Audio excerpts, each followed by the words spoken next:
So I'm going to go ahead and share my screen and introduce myself as well as some of our guests that are here tonight. I am Donnell DeRubis. I am a peer support specialist with the NAMI Greater Los Angeles County and the Connect with Hope team. I am joined here tonight by Patria, who is a colleague, as well as Ligaya, who I will introduce to you here shortly, our incredible supervisor. And then she will introduce to you our amazing guest that is here with us tonight. Before we kick everything off, I'm sort of here to guide you through what the night's going to look like and to do all of those fun little housekeeping pieces. First of all, I just want to go through some of the guidelines with you and then share a little bit about who NAMI is, just in case you're not familiar with our organization and the resources that we offer. I want to let you know this is a safe, respectful, and confidential space. The webinar will be recorded, and if you're like me, that's a beautiful thing because we will send the link out to you in just about a week. And I love to go back and just listen in and grab some of those resources again. So you will receive the recording in just about a week. Camera can be on or off tonight. Of course, we would love to see your face, but we want you to feel comfortable and be in your space the way you feel the best. We do ask everybody to stay on mute to help eliminate background noise and distractions. But never fear, because we will have a Q&A session at the end. So as we're going through our discussion tonight, if anything pops up and you don't want to forget what that question is, go ahead and drop it into the chat and we will be sure to address those with you tonight. If for some reason there's, a tremendous amount of questions and we're not able to get to all of them, we will certainly follow up when we send the link out to you with some of those responses. So, who is NAMI? We are the Greater Los Angeles chapter. We happen to be an affiliate of a countrywide organization. So, we are national. We are located here in Los Angeles County, of course, and we support mental wellness for those affected and the community. One of the things I love about NAMI is we work with those who may be struggling themselves, but we also work with the community that's around them. We do that through advocating, education, and providing support. And we really want to just emphasize and empower those to know that mental illness is treatable and that people can and do live fulfilling lives. As the Greater Los Angeles chapter, we have various chapters all over the Los Angeles County or affiliates to support our area, support groups, educational classes, and of course, our webinars that we try to offer you on a monthly basis. And every single program is free to our community. And I just think of the way you will feel supported. We want you to feel supported in a way that you feel empowered to cope with and just really flourish, either as a family member or somebody who may be struggling, and just become part of a community that really and truly embraces everyone. Our main website is namiglac.org, namiglac.org. You can find out more about us kind of at a high level within that site. But I also want to share with you a little bit about our chapters. So we have 6 chapters that represent just over 70% of the county, and you know how big that county is. So it's amazing. We have the San Fernando Valley, Glendale, San Gabriel Valley, South Bay, Pomona Valley, and Long Beach areas. And I want to share with you a little bit how to find your local chapter, because we really want to connect you with as close to your local area as possible for the resources that they each offer. If you visit our main website, which is namiglac.org, in the upper right-hand corner under About Us, you can select chapters, and then it just lays it out beautifully. Each chapter is listed along with their direct website address link. If you click on it, it will take you to their website where you can find out their specific resources, again, including the classes and the groups that we provide. The chapters each offer educational classes. Sometimes they range from 8 weeks to 12 weeks, as well as ongoing support groups. And we offer both for families as well as those who may be struggling themselves. So we have family to family support groups. If you want to come in and be surrounded by a community of people, share your experience, learn from somebody else, what works, what doesn't work, how to support your loved one, but also how to support yourself as you're supporting your loved one, because it's really important we think of ourselves too, as well as the individual who may be struggling with their own mental health condition. That is our connections group. So all of the resources are for 18 and over. And again, all are free to the community. We also have an incredible program, and it speaks right to why we're here tonight, and that is our Home Front Mental Health Resource Program. It is an online for military service members, veterans, and their families. I have placed the website here. It's nami.org/homefront. And some of the information that you can gain from this and that is accessible is navigating and understanding the mental health conditions, really diving into what each of those look like, current evidence based treatments, tips for self care, advice about managing stress, communication strategies. There's just a ton of information there. And I think it's really going to resonate with what Dr. Cash shares with us tonight as well. And then, of course, I cannot forget the Connect with Hope Warmline, which is an incredible team. We are tiny but mighty. We have Ligaya, myself, and Patria. We are available to you Monday through Friday from 10 a.m. to 8 p.m. Our email address is here, the phone number here as well. If you are looking for support or if you need help trying to navigate the different resources, which we know can feel very overwhelming, please do not hesitate to reach out to us. We would love to be there for you. So I think that's all for housekeeping. And without further ado, I would love to introduce you to my incredible supervisor, Ligaya, who is going to kick us off for tonight. Hi, everybody. Can you hear me? Just making sure. Okay, perfect. Welcome to our Veterans Mental Health webinar. Very timely with Veterans Day that we just had last week, and this being Veterans Appreciation Month. We're very happy to have Dr. Cash here. She will be introducing herself in a few minutes or a few moments, rather. And I thank you for your service, Dr. Cash, as well. Appreciate it. Appreciate it. And yes, I am the Connect with Hope team supervisor. I help run the small but mighty team that Donnell just mentioned of me, Donnell, and Patria. We're all certified peer support specialists with lived experience with mental health conditions, and we serve the community on the warm line Monday through Friday, 10 to 8 p.m. And we also do outreach in the community with NAMI materials and support that we can share with people who need it. And we also do these monthly webinars on various topics that may come up on our warm line, or just like this month is Veterans Day, so it just was a salient topic to do veterans mental health this month. So without further ado, I really am excited to introduce our guest, Dr. Kathy Cash. She is an Army veteran and also a certified peer support specialist. And I won't say anymore. Go ahead, Dr. Cash, introduce yourself. Okay, Ligaya, thank you so much. Good afternoon, good evening to everyone. I'm excited to be here. As she said, this is a very timely topic, with this being the month that we're celebrating and honoring and recognizing our veterans. On Veterans Day every year, we know that we look at veterans as they go to the various restaurants to get free food and to get discounts and things. And that is not just the whole purpose of being a veteran. But first, let me introduce myself. Again, I'm Dr. Kathy Cash. I am a U.S. Army veteran. I served in the military in the mid 80s. So I'm post Vietnam, but pre Desert Storm. And I like to say that I was the second most important person in the military. The field that I was in, I was food service. So I was food service specialist, I was a cook. So the first is depending on where you're stationed, whether it's your payroll or your supply, but everyone wanted to make sure that they got good hot food. So that's what I did when I was in the service. And then when I got out of the service, I was told I wasn't a veteran. And because I was not in the veteran community, because I didn't have things that we have now, it was like, okay, I'm not a veteran. Because I was told that by what I believe to be an authority figure. I don't remember where I went, whether it was to the VA or to a clinic. I went somewhere and they told me that because I did not do combat, I wasn't a veteran.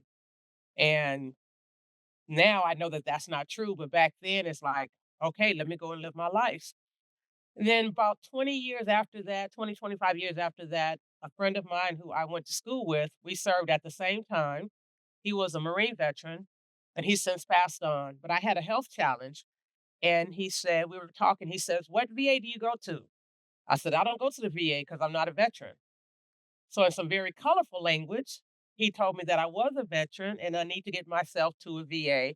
And as they say, the rest is history.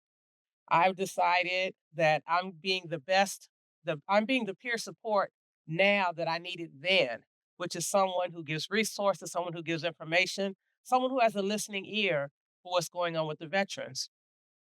While I was in the community, I had recognized my veteran status, but still wasn't doing anything with it. And I met Roy Brown, who was the executive director of Vet to Vet. And that's an organization that started some 30 years ago under Mo Armstrong. And the premise of it is one veteran helping another veteran, one veteran supporting another veteran.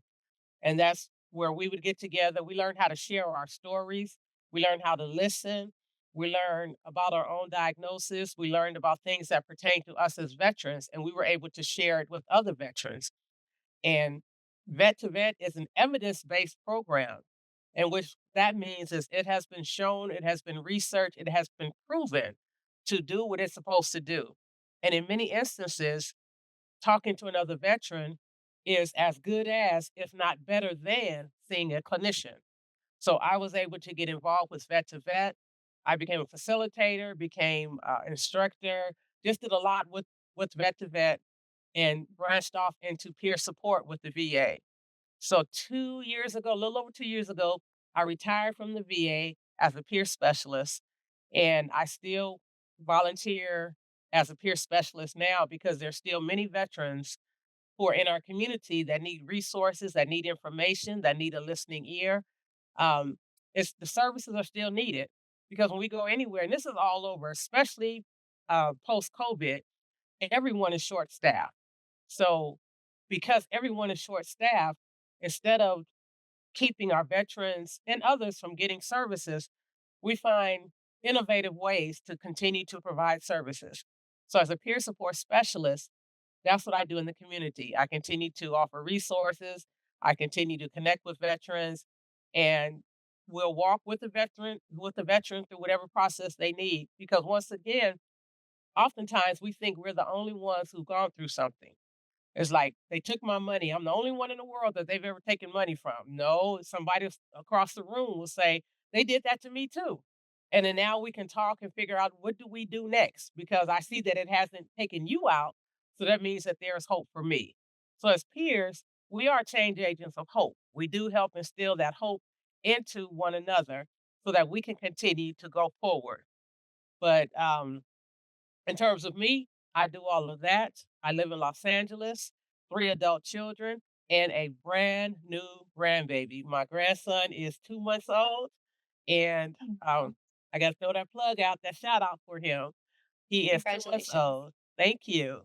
And so that's what I do now as a retired VA employee and a lifelong veteran.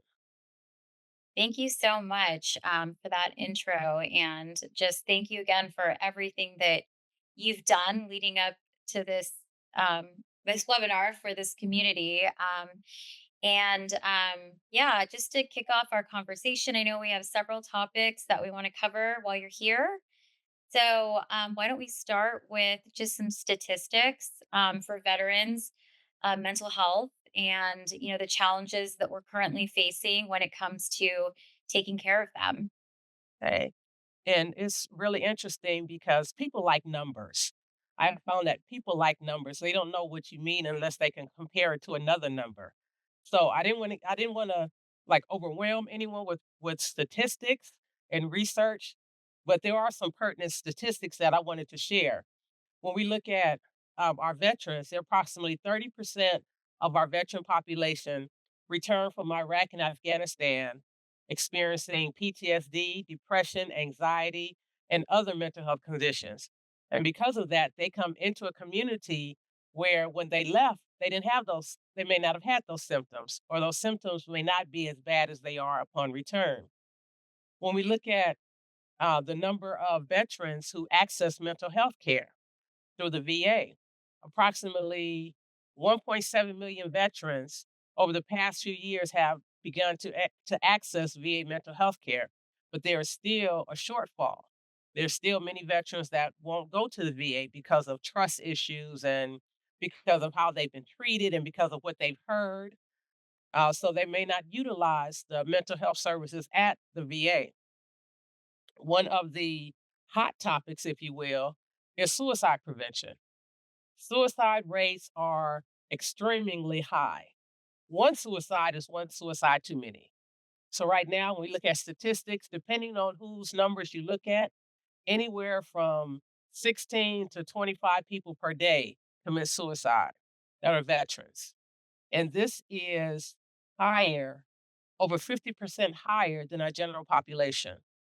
And that is alarming because we stood in that classroom, raised our hand in front of the flag, pledged allegiance to our country, gave our hearts to serve this country, and we're coming home and we're having these mental health challenges with seemingly no place to go, no way to get help. And the the noises, if you will, get so loud that we have no other recourse but to take ourselves out.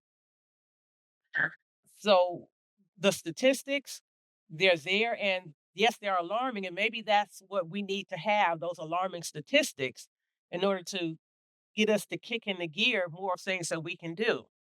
When we look at our homeless population, we know that Los Angeles, Southern California, we're one of, if not the homeless capital in the country.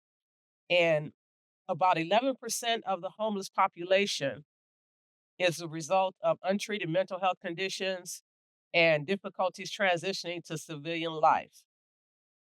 And despite um, veterans being only about 6% of the population, it's 11% of them that are veterans. And again, depending on what statistics you look at, because I've in looking at this in the different discussions that I have with people, the different symposiums and summits I attend, I hear a lot of different numbers. And notwithstanding the numbers, it's too many. It's too many. That's the best way to sum it up. It is too many. Because whether it's one or 100, it is too many. And then the number is greatly magnified when it is you as opposed to someone else. So, as a member of the veteran community, when I see my brothers and sisters, one is too many. Mhm. And we just need to continue to advocate for mental health services for our fellow veterans. Those are some of the things that I wanted to share in terms of the statistic. Thank you. And you mentioned homelessness and you mentioned housing. And we know that it's a big priority of our current mayor, Karen Bass, to help with the homelessness situation in Los Angeles. But Mhm. in talking to you when we were introduced, I thought it was so interesting that you said to me that in the case of homeless veterans, housing is not always the answer. That some veterans actually prefer to be homeless because of the community that provides. Yes. They're not alone like they might be if they're placed in an apartment or in another living situation. So, can you just expand a little bit on that situation and also like what do we do, how do we better serve those veterans that don't necessarily want to be put into like group housing or individual housing? But one of the things that doesn't happen, well, I don't want to say doesn't happen. One of the things is my normal is not your normal. Mhm. My normal is not your normal. And when you've been in the military, whether you are current, just recently um, got out of the service or got out years ago, um, your living situation is based upon how you've lived. And in the military, if you are used to living around people, you always have someone to talk to, you're in a group setting, and that's the kind of living you want to do. Um, that's not always offered. When we talk about housing, the goal is to get every veteran housed and at least to offer housing to every veteran. When a veteran is homeless, and this is when anyone, when you're homeless, you have your community. There are people who look out for you. There are stores that you frequent. There are people who know your name. There are people who will bring you the things that you need when you need them. There are places that you can go when you need to go, places whether it is to shower, to get some food, to get some toiletries.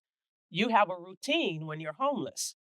And then when someone's normal says, you're not supposed to be homeless or you can't be homeless, I need to put you in an apartment. The problem with that is the apartment is 30 miles away from where my community was.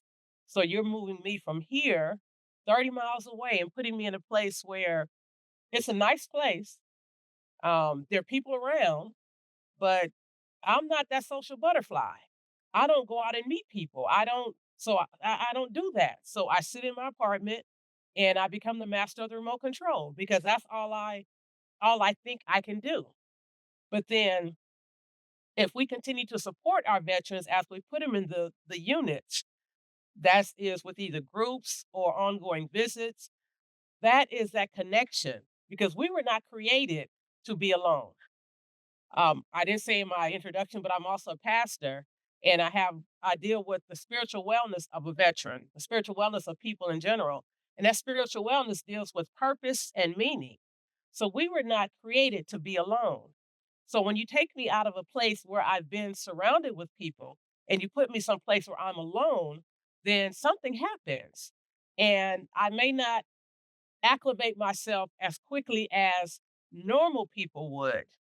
And when we continue to use normal, when we continue to compare veterans who are going through things or who've gone through things with normal people and the normal, because it's relative. I just need, as a veteran, I need you to see me for who I am.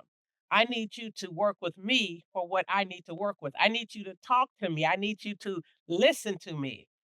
And don't make it the goal to just put me in a unit and to be able to check off the box that says, okay, we've housed her, we've housed him. It's like, okay, now that you've housed us, what do we do next? Well, we put flyers up on the wall, but I don't go anyplace. So I might see the flyer and I'm not going to just take off and go because that's not how I am. That's not my personality. There are people who can walk in a room and the lights come on and everybody just runs to them and flocks to them and they start a conversation because everyone wants to be in their circle.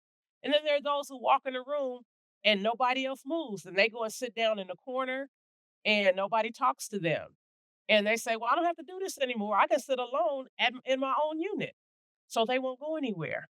So when we talk about the options, making more options available, there are organizations that do shared housing.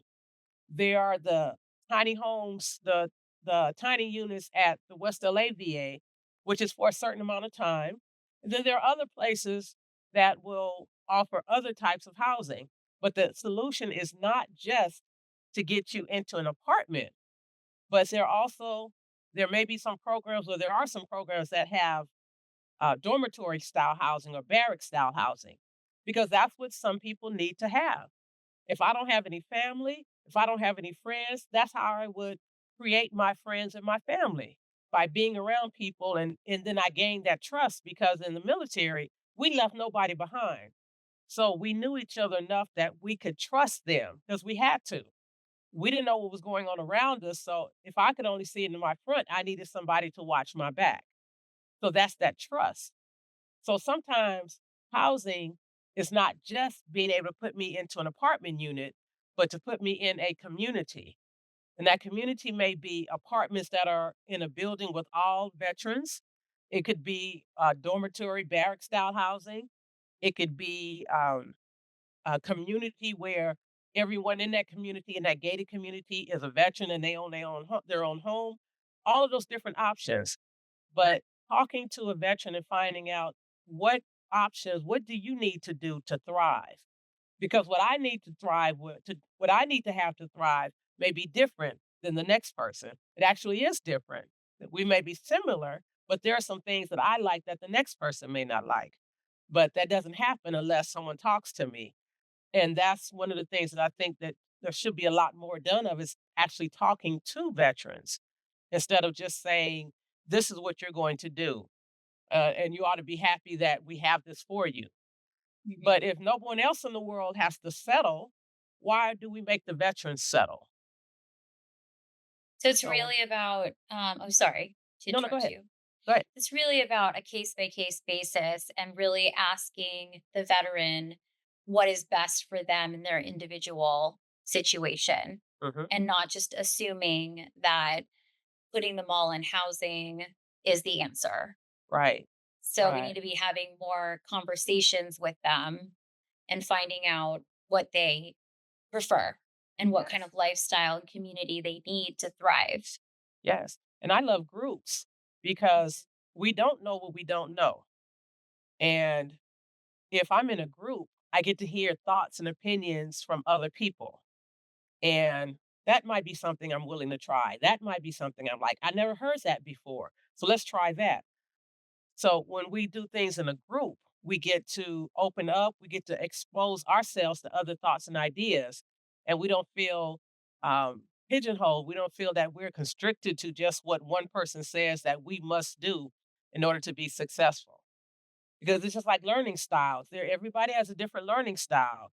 And we should not think that if someone stands in front of the classroom and lectures for an hour, everyone should be able to make 100 on the test. Some people need to see the person write it. Some people need to see pictures.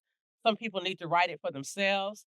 Some people need to listen to it. So we have all of these different methods that we can apply to helping to house those veterans who are homeless or experiencing homelessness.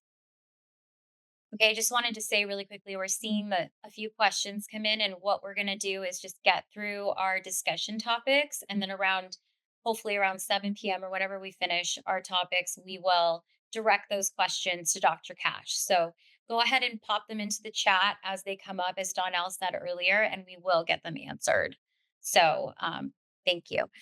Um, so just in thinking about having these conversations with these veterans and really looking at them as individuals and looking at their individual needs, we talked about, and you're a certified peer support specialist, and I'm a certified peer support specialist. And I was really pleasantly surprised to hear you say that there is a really valuable role that the peer support specialist plays in a veteran's recovery or in a veteran's life. Can you talk a little bit more about the need for peer support specialists in the veteran community?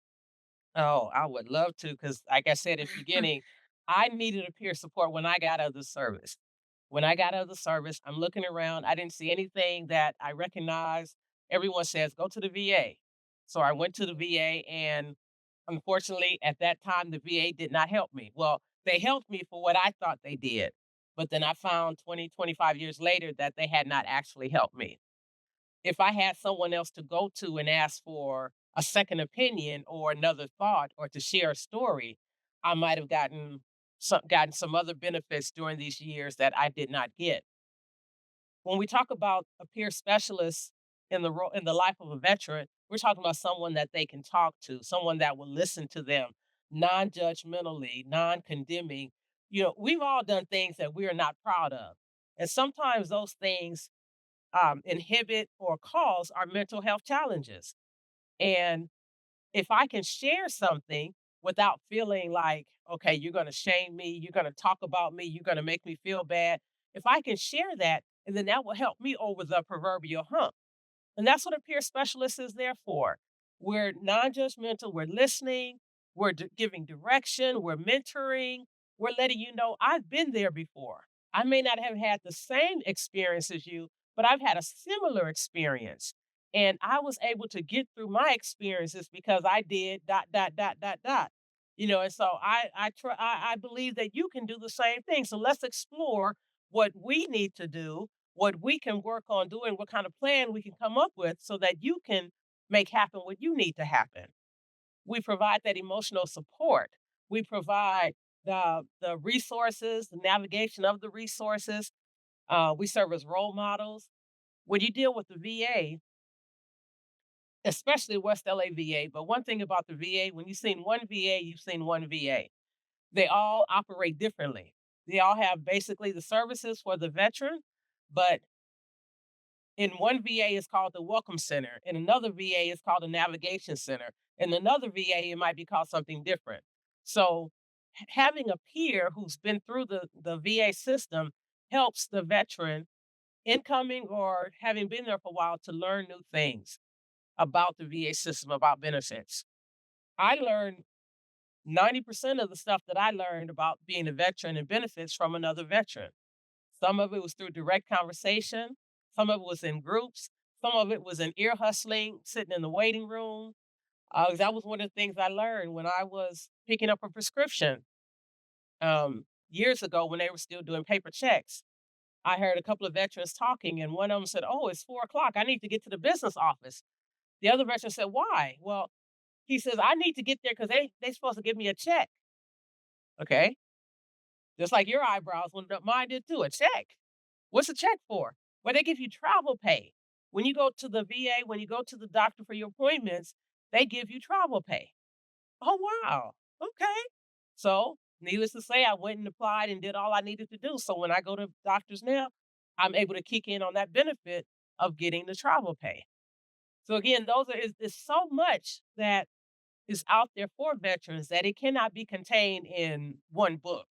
You know, someone that said to me before, why don't they just make a book and just put all the benefits in there? That would be volumes and volumes and volumes because there's so many benefits. And then the benefits are also dependent upon when you served, where you served, how long you served, what happened when you served. Did just A happen, or did A and B happen, or did A, B, and C happen? So you have a huge number of things that you have benefits, have access to benefits for, but you have to look at all of those little individual pieces. We also, one of my things is um, facilitate integration, facilitate coming together, the camaraderie. I'm the chaplain for the state of California of the American Legion, and I'm also commander for Jackie Robinson Post 252. And in the American Legion, we do much the same as a peer specialist. We're there and we give out resources. We help veterans get their benefits and find answer any questions that they may have. But then we also give a sense of camaraderie. We also come together. And when we come together, you get to talk about things that the civilian who has not been to combat or has not had to stay on the job, we get to talk about those things. I was talking to someone and we were talking about things that happened in the military.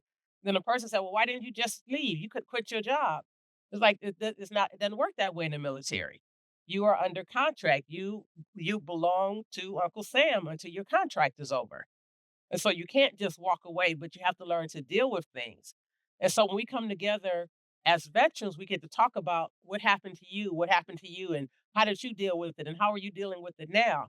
Because that builds into our mental health challenges, the things that we went through before that we may not have spoken up about, that we may not have done anything to resolve.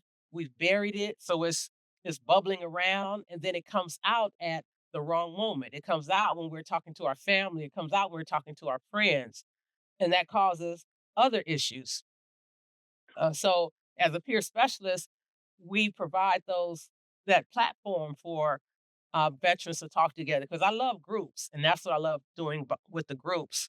And then, of course, we're there for in the event of crisis because sometimes it's just a matter of having someone to talk to and having Mhm. someone who understands you to talk to you, not telling you, not saying, "Well, get over it," or "You too old to be acting like that," or all of those things that a person may think is helpful, but is actually harmful. It actually makes a person feel worse.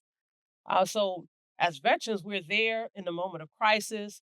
As peer specialists, we're someone that you can call on the way to getting to the crisis line or on the way to getting to someone, a clinician that can give you that professional help. Because sometimes it's just a matter of someone saying to you, "I used to feel like that, and then this is what I did. I called this number, or I went to see this doctor, or I went to this clinic, and then they were able to help me." As a peer, the next line would be, "I can accompany you if you'd like. I can Mhm. drive you there. I can sit there with you. I can get on the phone with you when you call." Those are things that a peer would do, and that's what makes them valuable in the life of a veteran. Because the other part of that is our ethics. We talk about a peer's ethics, the ethics code as a certified peer. part of our ethics, part of who we are is to share our stories. When we look at a social worker, when we look at um, a clinician, a doctor, their ethics does not allow them to share their stories. So you might be sitting across from your social worker and both of you look at your watch at the same time and you say to yourself, I have to make my 5 o'clock AA meeting. I hope we hurry and get out of here. The social worker, who also needs to go to an AA meeting, won't say that. The social worker say, I have a 5 o'clock appointment, so we need to hurry up. So the social worker won't say it, but the peer can say it. I can be in a meeting with another veteran and we can both talk about, yeah, I have a 5 o'clock AA meeting too. Which one do you go to? I used to go to that one. I go to this one over here because it's closer to my home. We get to talk about those things. So that relationship is built because as a peer, that's what we're due. We are similar, we have similar experiences, and that's what we get to share with our veterans as a peer. So that leads me to a follow up question because NAMI GLAC offers peer certified peer training. So I'm wondering, at the VA, do they ever hire peer support specialists? Like, is it an actual position that they hire? That's the first question. And the second question will they hire somebody that's a peer support specialist who is not a veteran, or do they always have to have that veteran experience? So answering the second question first, yes, they have to have that veteran experience Okay. because that's what makes them unique. Someone who has not had to be separated from their family, someone who has not wondered in the middle of the night if they were going to wake up the next day or if they were going to get a bullet, someone who had to go through some type of harassment or some type of something, knowing that they cannot walk away. Those are experiences that the regular civilian or an everyday peer support would not have. Mhm. And yes, it is an actual job at the VA, the peer specialist. When President Obama was in office, he um, he and got the word, but he implemented a law that said that every veteran needed to have a peer specialist, Mm, and over 800 peer specialists were hired first time around and put into all of the VAs, and then another round of 800. So I don't happen to have the number now of how many peers are in the VA system, but it's amazing. they became very important because once again, with the evidence-based work of vet to vet, it was shown that having someone who's had similar experiences can help more than being going to see a clinician. Because it's No, very yes. hard for me to talk to you about being someplace where I was harassed when you were in the same situation and you quit your job and went to a job the next day.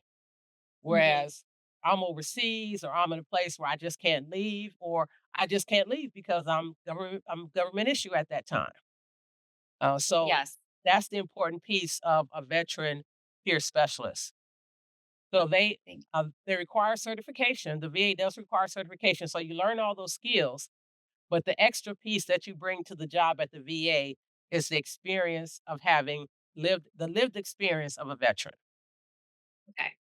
Yeah, totally makes sense. I was just wondering because, like, the sheer magnitude of like having like one to one peer specialist to veteran, I would think there wouldn't be enough peer support specialists with the veteran experience to be able to meet that need.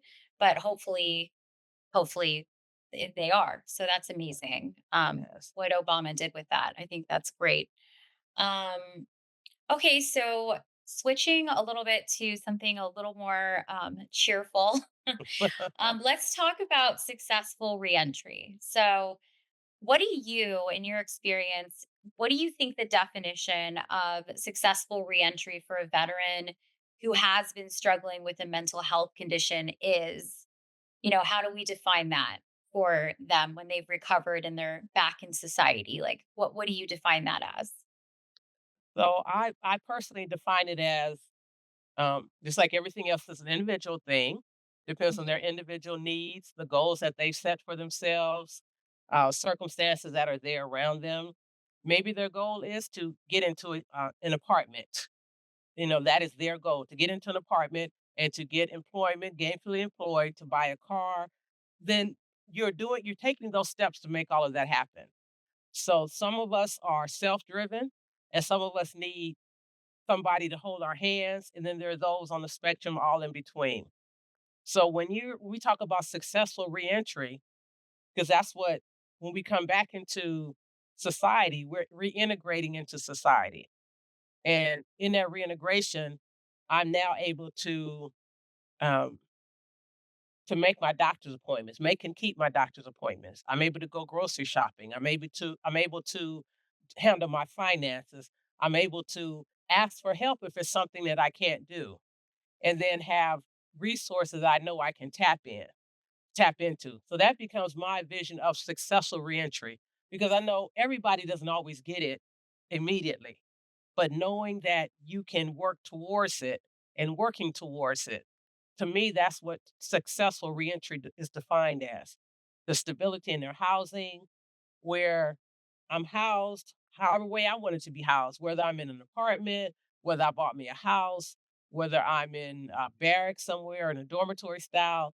Um, did I want to go to school? I wanted to go to school, so I've gotten into school, and I need a car, and I've taken care of my finances so that I can go buy a car and get it financed to do what I need to do. So I'm able to to take those steps to reach the goals that I've set for myself. And that comes with discussion and support from others. Because once again, we don't know what we don't know. And if I don't know how to finance a car, I'm never going to get a car if I don't have anyone to talk to and tell me about it. Because we know that when you go out to buy a car, you have the good car salesman and you have the not so good car salesman. Yeah. So when you know what to look for, when you know what to do, then that leads you to becoming successful in getting back into society, because as you are accomplishing these tasks, or as you're hitting these goals, that makes you feel good as an individual. So that tells you that I can do this. Okay, I finished step one. Let me go on to step two. Let me go on to step three. And that's the reentry that's successful, because I'm steadily climbing up, getting to the places that I want to be, and being Mhm. able to ask for help, know where to ask for help, and especially knowing when to ask for help. Those are some of the things that make up the successful reentry to me. It's not just, okay, I'm in an apartment, I'm good, because Right. there's so much beyond that. Right. What do I want to do next? Mhm. So being able to put in place a plan of what you want to do next, and then begin to execute that plan. Yeah. Yeah. It totally makes sense. Um, okay, so I know you brought up a really interesting just concept to me while we were talking initially, which is the legacy pre 9/11 veterans in terms of just resources that are available now versus then. Um, so, do you want to just talk a little bit about the legacy pre 9/11 veterans and just how resource availability has changed over time? Oh, definitely, because that is another um, another point that I'm like really concerned with. Um, USC, the University of Southern California, SoCal grant makers, and several other entities produced a report on the state of Southern California veteran.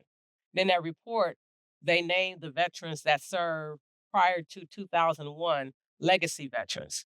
They had the different names, but they had them divided into three categories. But the ones that before 2001, they were known as legacy veterans. And then what I've done, I look at the ones that are pre 9/11, because I'm pre 9/11.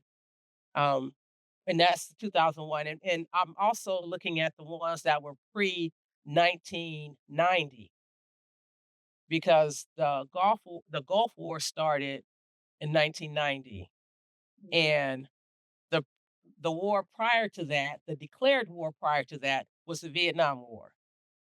So you had those who served during Vietnam, then they came home, they weren't received very well, so they had a lot of challenges, and then you had different conflicts going on, and then finally the war, not finally, but then the Gulf War started.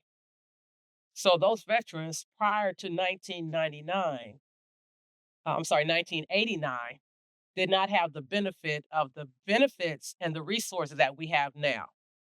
So coming out of the military now, you have the classes where they talk to you about how to reintegrate into the community, how to go find housing. They have employers that come on posts and have job fairs, and when you come off post, you have people who meet with you. The Military Veteran Affairs Department of LA County, they have a veterans orientation, a Bible Patriotic Hall.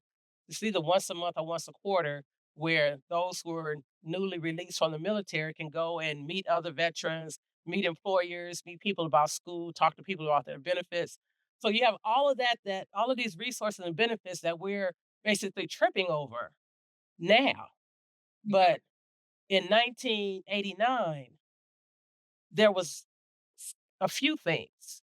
There were a few things.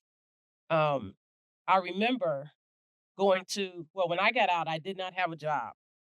Um, and I was looking for work and I saw this sign on the building that said Veteran Employment Services. So, goes through my mind, okay, they're gonna help me get a job, maybe teach me some interview skills, help me put a resume together. So I go there, I give them all of my information, everything except the kidney. They want name, address, phone number, how long you've been in service, where you serve, your previous jobs. They get your whole history. And then after they did that, okay, I'm ready to start. I'm all excited. I'm ready to start.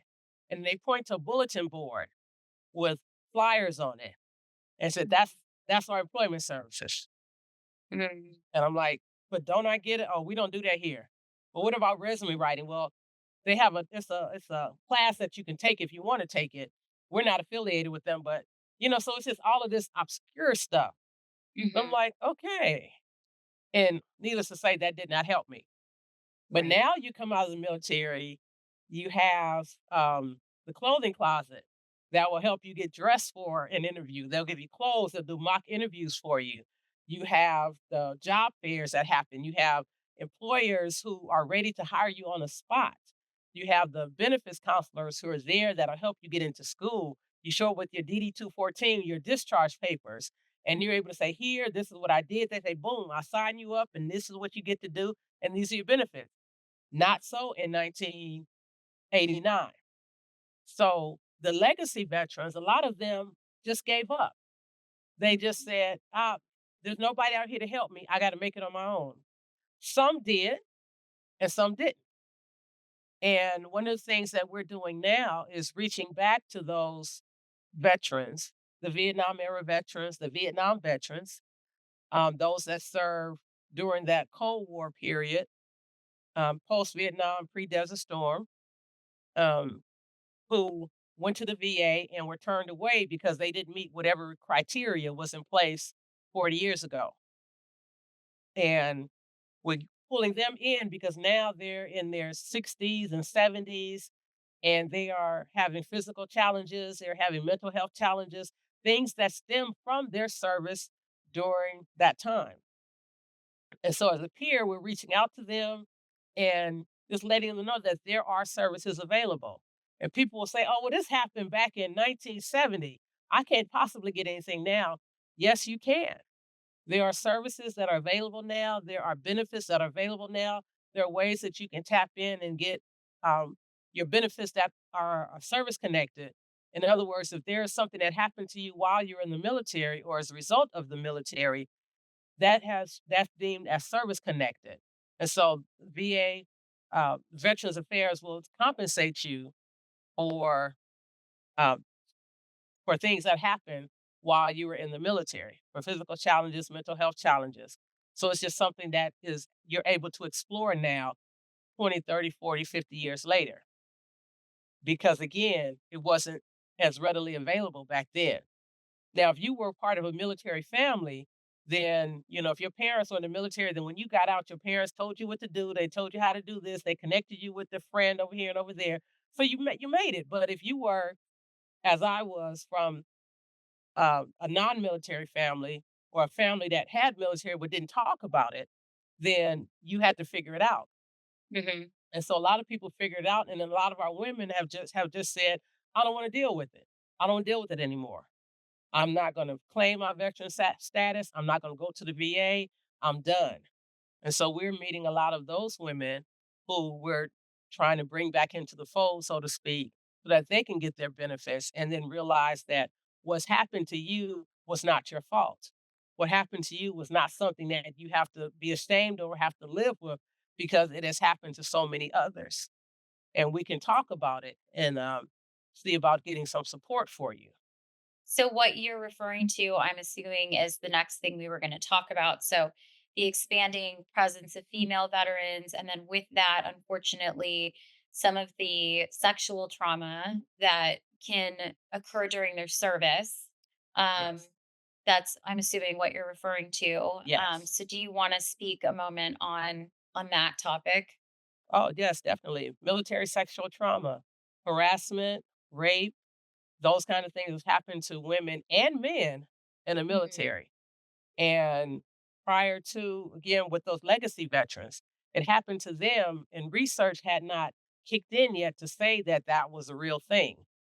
And so now many are coming forward saying, I was harassed. I can't, I'm not able to have a relationship because of what happened then. I can't be in a room with a man because of what happened then. All of these things that are bothering them, and it's making them depressed, it's giving them depression, anxiety, PTSD, all of these different mental health diagnoses that are a result of the sexual trauma that they experienced while they were in the military. And it wasn't until probably the last 25 years that they started to recognize that military sexual trauma is a thing. Because before it was, you must have done something. And I share that in the civilian world, we used to watch on TV when a woman reported being raped. The first question was, what were you wearing? Mhm. And in the military, I'm wearing the same uniform he's wearing. So that has no bearing on it. So I must have done something. And that's what has come up with a lot of women who experience military sexual trauma. They're blaming themselves. They're believing that it could not be helped. I had a great part in doing it. And because of that, there's nothing that anybody can do about it. But when as peers who have been through those experiences, when we talk to those veterans, men and women, then we can talk to them and get them to the point of understanding that it was not your fault, that there are things that can be done, and then being able to talk out their feelings. We're Mhm. not therapists, we're listeners. And sometimes that's all that someone needs is just an opportunity to be heard. And so when they're heard and not judged because of what we've heard, then that is one step closer to seeking treatment and getting treated. Wow. Yes, that I just it's heartbreaking that that's happened and so many women did not get the care and the need, what they needed in terms of their mental health after something like that. So I'm glad it's getting more addressed now. Yes. Um, okay, we are coming up on 7. So I'll just switch to the last topic, which is a little bit more uplifting. Let's talk about how to help our veterans during the holiday season, spirituality and wellness, kind of what you touched on earlier, that you have your doctorate in, and just local community resources that you might want to bring up to the people listening tonight. So um, as chaplain for the state of California with the American Legion and a member of American Legion Post and all of the veteran service organizations, there are always activities that are going on within the service organizations. One of the ways that we uplift veterans is to invite them to fellowships, invite them to opportunities to meet other veterans, invite them to a time outside of wherever they're living, outside of their space, into another space where they can enjoy life. When we talk about the spiritual wellness, we're speaking about purpose and meaning. So things that can give you purpose and meaning during the holiday season, because as we get older, we lose our family members. So we don't have as many family members, and there are many veterans they're either in a living facility because of their recovering from a physical illness or that they're there. We have those who are living alone that don't have any friends or any family. But being able to contact those veterans and invite them to things, not just hand them a flyer, but to say, "I'm gonna be here, come and go with me or meet me there." A lot of veterans I've dealt with, that's what I'll do, on tomorrow. Well, the we're in the Thanksgiving season, so, there are a lot of churches, a lot of organizations that do Thanksgiving meals. So finding a place to have a Thanksgiving meal, it's not, nobody's gonna convert you to whatever religion that they're in. It's just an opportunity to come out. So those kind of things, going out and um, visiting veterans and inviting them to go with you. That's like the biggest thing. Not just putting a flyer on the wall, but handing a flyer to someone and said, "It would be great if you join me at this event." They're one of the other organizations that I really love, and I'm kind of biased against it, but that's okay because I love the work that they do. It's a Mindful Veteran Project, and they reintroduced me to opera. And it's we talk to male veterans and say, "I would never go to an opera. Go to an opera? Oh, that doesn't make sense." But then veterans that I work with, I would say, "Come to the opera with me." Well, I'm not going to understand it. Well, that's okay. There's subtitles. We get good seats. We're there. And it's. They end up saying, "When is the next one?" So organizations that go out into the community and they embrace the community and provide a safe place for the community. That's what Mindful Veteran Project does. Different types of meditation, wellness. They have daily or a couple of days during the week. They have different groups where you can come together on Zoom, where again you're talking and you're listening to others. Those are the things that Mindful Veteran Project does. You have, of course, the things that happen at the West LA VA and at the downtown clinic, where there are opportunities to go into groups. And as the veteran, you can always ask your provider, are there any groups available that I can attend? And then through the VA, there's also the acronym is PRRC and psychosocial rehab center. There's another R in there. But as a veteran, you can talk to your primary care provider and talk to them about going to the PRRC. That's a place where you can do activities, you can talk to other veterans, you can meet other veterans. Because that's the biggest thing. We were not created to be alone. And when Mhm. we're gathering with others, especially around such a joyous season as the holiday season, when we're able to gather with others, then that makes all the difference in the world. UCLA has also partnered with the VA, and they have a family wellness center, the West LA VA in Building 210, where they have activities. They have the Tai Chi, they have mindfulness, different things that they have going there. They also have a cooking class. So there are a lot of activities that a lot of our community providers do for our veterans. There's VPAN, Veteran Peer Access Network, a community-based peer network where they connect with veterans connect with them, and they do things throughout our county. They have peer access network members in each of the districts of our county, of LA County. So there are things there. And then if you move on down a little farther south, you have the Cohen Clinic, the Cohen Veterans Network Clinic, which is down in Torrance. They also do a lot for our veterans. But the thing is, when we talk about a community organization, what are you doing as a community organization to uplift the spirit and soul of a veteran? What are you doing to increase the meaning for their life, the purpose in their life?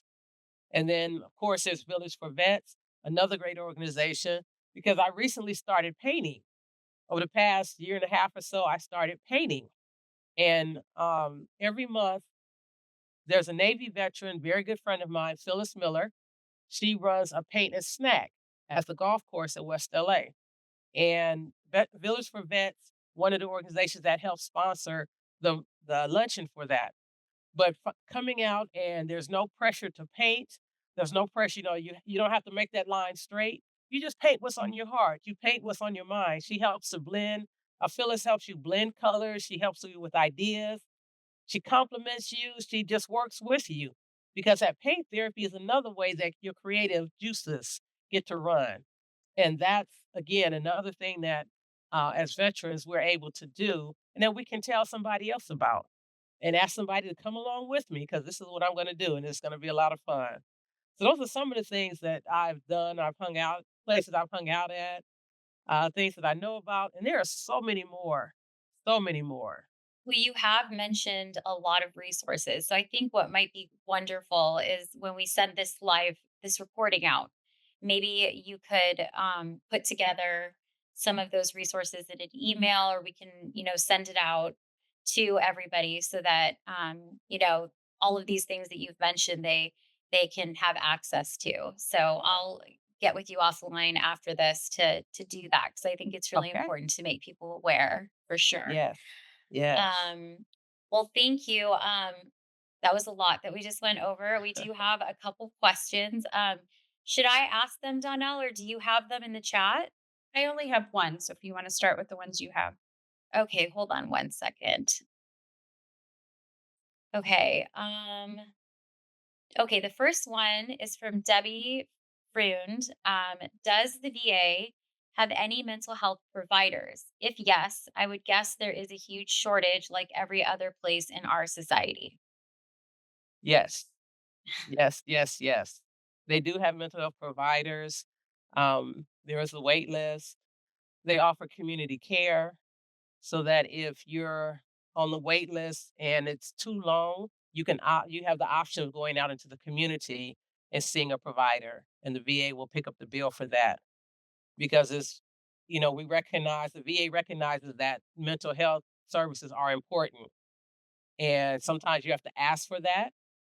Sometimes people will say, "Well, there's a 6-month wait. I'll put you down for June of next year." And then your next question is there something sooner? We don't have anything sooner, but I can offer you community. I can offer you care in the community. So that's what that would be if you are at the VA and you're needing services and there's a huge backlog. So if you're just a veteran and you're in the situation where you're looking for a therapist or a psychiatrist, the best thing to do, in your opinion, would be to go to your local VA. And where would they? So, We because start I'm with your totally Okay, so you would start with your primary care provider. Okay, okay. because every veteran who's in the VA system has a primary care provider. Hmm. What I love about West LA is they have a women's clinic and specifically for women, and they also have women's mental health. And I can only speak about West LA VA because that's where I get my services at. And we're in a network from West LA all the way up to San Luis Obispo, Santa Maria. That's part of our catchment area. And then we have the clinic in downtown Los Angeles, as well as Sepulveda. And then it goes east to San Gabriel Valley, and there are some other clinics in that direction. But you go to your primary care provider as a veteran, and you let them know uh, what you need. I'm having these challenges. I want to be able to talk to somebody. So after they talk to you and the two of you work it out and you figure out what exactly you need or what you think you need, then they'll look and see, they'll put in a consult. And then from that consult, you'll be referred to whatever type of clinician you need. And then if there's a backlog, then that's when you can go to community care if you're not able to wait for this. Okay. Um, if you can't get to this doctor, again, because we know that there's a shortage of doctors, um, that everybody's not doing in-house. So there are some telehealth where they're doing it over a video. And then they also offer the groups where you can go in as a group and talk to people, talk to others, talk with others. And as I Hmm. said, I'm a great fan of groups because when I teach one on one, the person I'm speaking with tries to compare themselves with me. But when I'm in the group, the people compare themselves to each other, and I'm just a facilitator.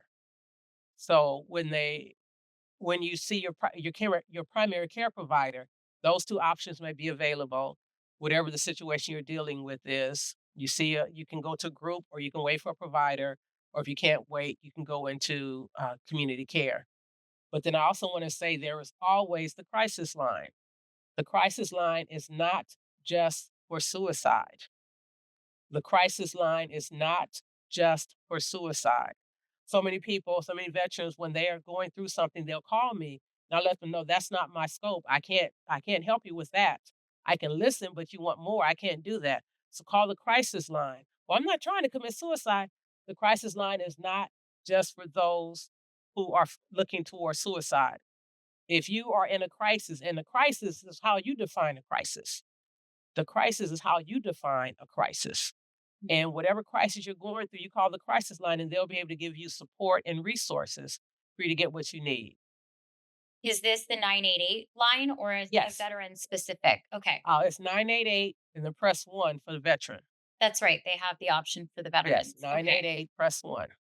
So we'll include that in our Yes. resources when we send Yes. that out. Okay. That's really good to know. Thank you. Another question from William Paparian. I'm sorry if I'm not pronouncing your name correctly. What about justice involved veterans? So I don't know if William, are you still on?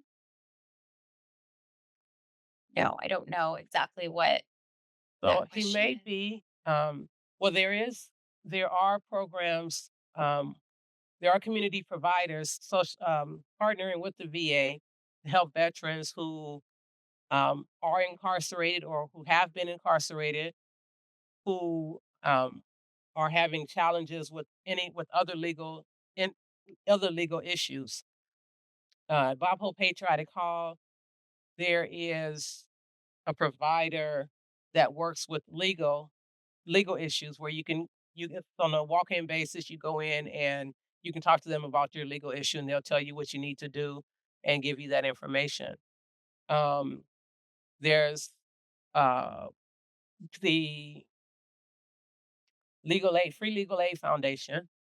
They also work with veterans. And if you are incarcerated, there is a veterans court that will give you support on your sentence if your crime is found to be connected with a mental health challenge that you have.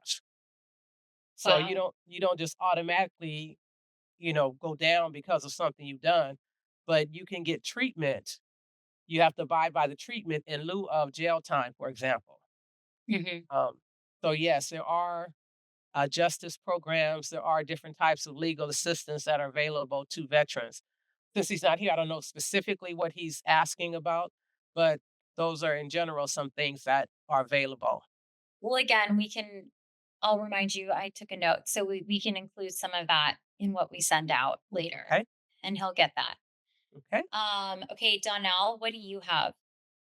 I have a two-part question, and it comes from somebody wanting an opinion on innovation for specialized value based care. Is there enough social support in our governmental sectors to push for funding that goes towards improving quality of life for veterans? And the second part to that is what other marginalized groups have similar needs as veterans? Mhm. Okay. Let's go with the first part again. Okay, Yeah. certainly. Wanting an opinion on innovation for specialized value based care. Specifically, is there enough social support in our governmental sectors to push for funding that goes towards improving the quality of life for veterans? So, in my opinion, a lot of it comes with self advocacy and just awareness. As a community of veterans, one of the things that we teach or that I've taught as a peer is um, when you're deciding that you want to improve on your life, first of all, you have hope that you can do something. You see your life as it is, and you have hope that you can make it better, that you can do something better. And then you look at yourself. What can I do to make this happen? That personal responsibility. What do I need to do? And then you look at I need to learn about what I need to do. And then once I learn about it, then I can advocate for myself. And once I'm able to advocate for myself, then I get support and I get support with that situation. So we take all of that. And when all of that begins to happen, then more people are able to see what can we do to help in this particular situation? What can we do to help to support what's going on right here? And with the awareness comes the funding. when more people are aware of it and more people begin to speak about it, and then of course you have the research component because it's an idea that says, well, we need to have red walls instead of blue walls. Okay, we have to do a research project on it, and we do the research project, and we become aware of how important it is with the difference. Then funding can be allocated to make that happen. But it all starts with the self advocacy and awareness. And again, one of the reasons that I love groups is in groups you get to hear about things that may not be affecting you, but may be affecting someone else, or it may be affecting many someone else's, but it takes one to start that conversation going. You might be in a group of 10 veterans and someone says, um, what are they doing for left-handed veterans? Because everywhere I go, everything is for right-handed. It's just as an example. And I'm right-handed, so I don't think about that because I'm right-handed. But in this group of the other 10 people, 7 of them are also left-handed. And then you get the whole chorus of, yeah, yeah, yeah, this is what we need to do. This is what we need to have. So that starts the ball of awareness happening.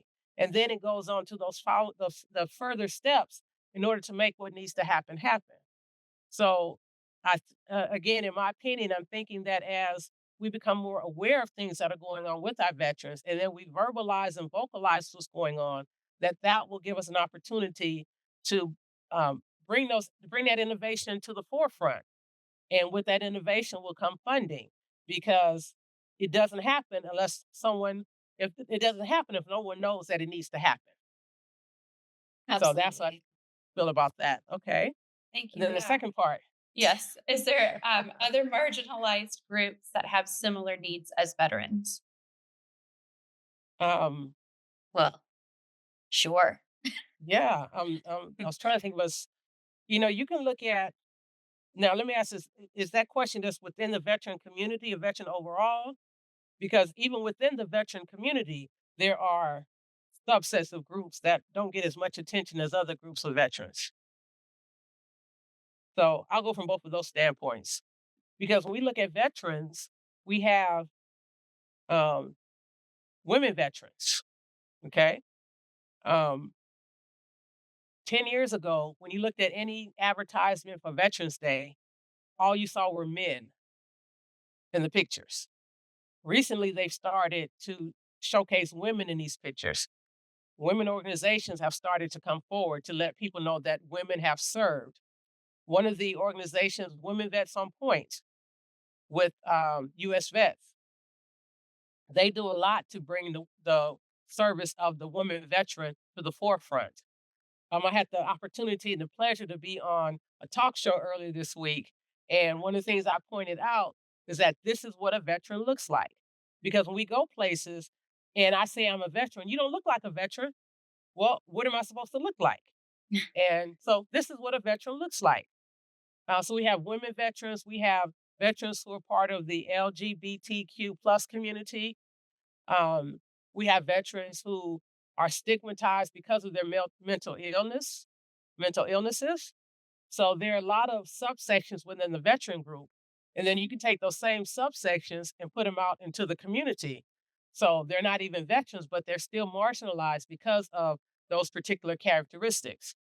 And then you have, of course, racial and gender biases. We did the gender already, but racial. Um, and those communities, then you have ethnicities. We have Native Americans. We have our Black and Brown. Um, we have the different ethnicities that are in our country, in our world, and in the military. So there are a lot of other marginalized groups, and knowing what your particular focus is on is definitely a way to weed out which ones that we want to pinpoint and we want to discuss. That's great. Thank you. That was a tough two-part question. But what I'm really getting from all of this is that there are so many resources available, so many different groups, a lot of tools and resources that are now available for veterans. That in over time and need, and people being vocal about what they needed, like you said, advocating for yourself. Mhm. these things became available. So it seems like we're in a much better place than we were, though there's still a lot of work to be done. Yes. Right. Yes. So, yes. Okay. Um, is there any other questions on your end, Donnell? No, that's it. Thank you. Okay. Well, it is 7:21, so we're pretty much on schedule. Um, Thank you so much for being here, Dr. Cash, and for all of your insight and just all of the information you just shared. Is there anything else? We have 10 minutes. If there's anything else that you would like to address during this webinar, feel free.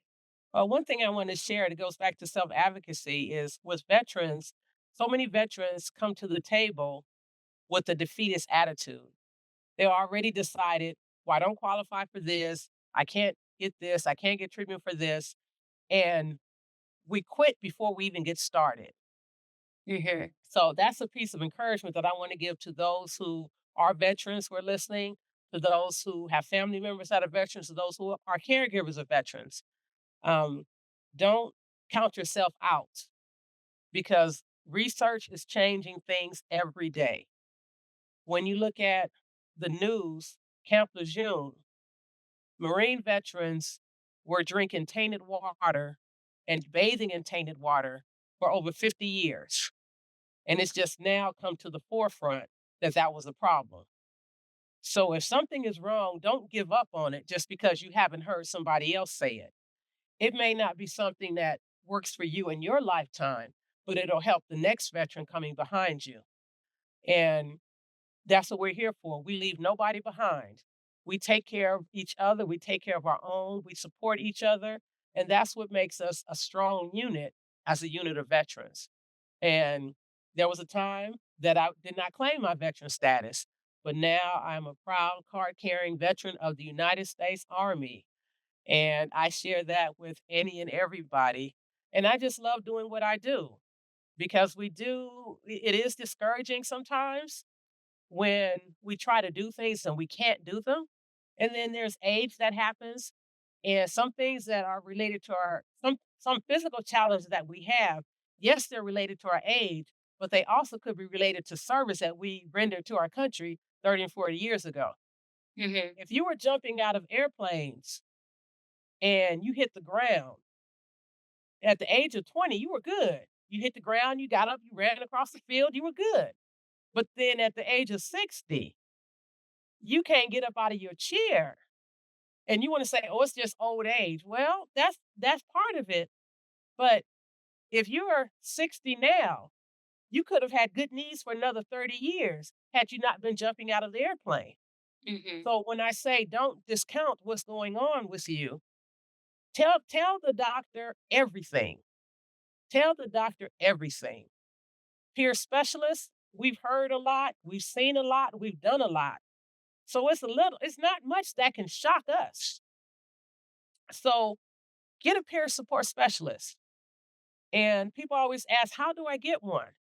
Talk to your primary care provider. Okay. Talk to your primary care provider. If there's not one available at the VA in your particular department, there are peers in the community. Various organizations have peers. Um, Going back to Veteran Peer Access Network, VPAN, they have peers. So there are peers around in several organizations, and they're not necessarily all veteran organizations because peer support is not just a veteran thing. I had people say to me, "I wish that we had peer supports." Well, you do. It's just not as out there as it is with veterans right now, or when that question was asked of me. But yes, I'm seeing a lot of new jobs pop up, like for the county and for the mhm, government, in all sectors for peer yes, support specialists. So I'm encourage people who want to start a career. Sorry, my light keeps going on and off. It's distracting. But people who want to begin careers in mental health to get that certification because it's especially those with lived experience mhm, because it can be so helpful and you can definitely find employment opportunities. So, yes, and yes. especially for the veterans we speak to, we will definitely encourage them to look into that as well when they're looking for work. Yes, because Yeah. that's something that you do not need a degree for.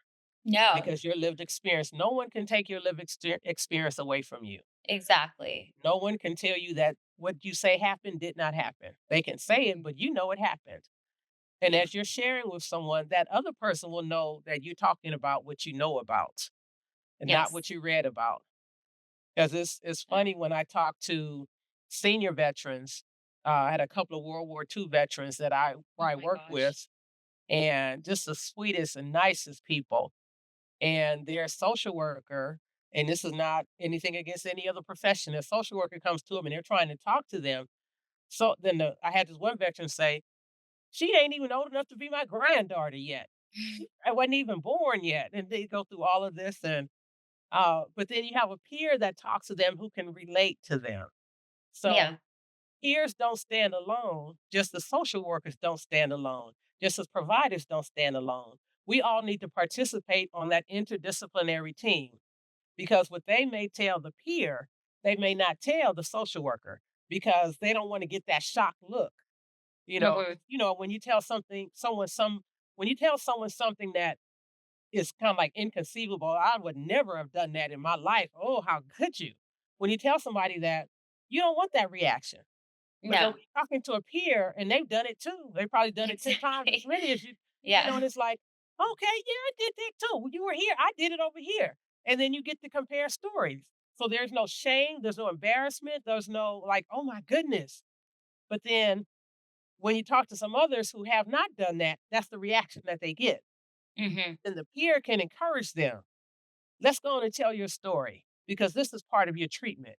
And Yeah, we want you to get to where you want to be, because you are the expert on yourself. So as you absolutely. continue to grow and thrive, enjoy this abundant life that you have been given. Well, that is so true. We get that a lot on the warm line, being able to relate to people because we are peer support specialists with lived experience. So we're able to say, yeah, me too. I've been through that. Not from the veteran standpoint, but from life. Yes. I totally get where you're coming from. It is almost 7:30, so I just want to wrap this up and just say thank you so much, Dr. Cash. You are just a wealth of information, so motivated and enthusiastic about all of this. And thank you so much for making the time to be here with us this evening. And we recorded every word you said. And I will follow up with you on the resources that we should probably share that you mentioned. Yes. And we will, so everyone's still on. We did have some people drop off, but for everyone still on and everyone who registered through Eventbrite, we're going to release this on our YouTube in a couple days or a week at the most. And then we will email that link out. And anyone that has any questions that come up in the meantime, you can email us back with questions and we'll make sure to get them to Dr. Cash. So it's an ongoing discussion always. And just thank you so much for being here. And yeah, I mean, for your service and all veterans, thank you so much for your service. We owe so much to you. So thank you. Thank Um, you. yes. Thank So you. I had a great that's, time. Thank you. oh, we did too. This was wonderful. So thank you, everyone. And we will be in touch. And the Connect with Hope team will have another webinar coming up pretty soon. We'll announce. So thank you. And everyone have a wonderful evening. All right. Goodbye, everyone. Bye, everyone.